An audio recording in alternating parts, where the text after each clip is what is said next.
देशातील 5 विधानसभा मतदारसंघांमध्ये पोटनिवडणुका जाहीर करण्यात आलेल्या आहेत। निवडणूक आयोगाने हा महत्त्वपूर्ण निर्णय घेतलाय। निवडणूक आयोगाने गुजरात, केरळ, पंजाब आणि पश्चिम बंगाल येथील 5 विधानसभा मतदारसंघांमध्ये पोटनिवडणुका घेण्याचा हा निर्णय घेतलाय। या मतदारसंघांमध्ये आमदारांच्या मृत्यू किंवा राजीनाम्यामुळे जागा रिकामी झाल्या आहेत। अर्ज भरण्याची अंतिम तारीख ही 2 जून आहे, तर उमेदवारी अर्ज मागे घेण्याची तारीख 5 जून आहे।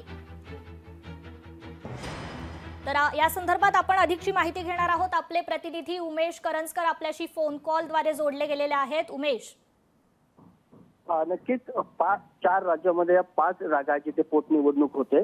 गुजरात मधल्या 2 आहेत, पंजाब, केरळ आणि अशा एक जागा आहेत। अशा मिळून 5 जागा आहेत आणि 5 जागांवरती निवडणूक जी आहे ती निवडणूक आयोगाने घोषित केलेली आहे। त्याप्रकारे तिकडच्या आमदारांनी राजीनामा दिला किंवा त्या आमदारांचा मृत्यू झाला अशा ठिकाणी पोटनिवडणूक घेण्याचं निवडणूक आयोगाने निर्णय घेतला आणि त्यानुसार त्यांनी नामनिर्देश देखील काढलेला आहे।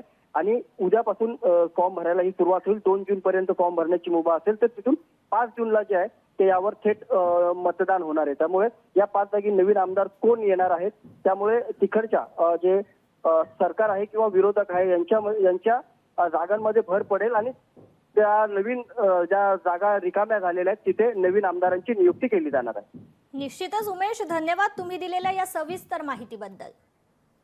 तर 5 विधानसभा मतदारसंघांमध्ये आता पोटनिवडणुका घेण्याचा निर्णय घेतला गेलेला आहे। 5 मतदारसंघांमध्ये या पोटनिवडणुका होतील। निवडणूक आयोगाने हा महत्त्वपूर्ण निर्णय घेतलाय।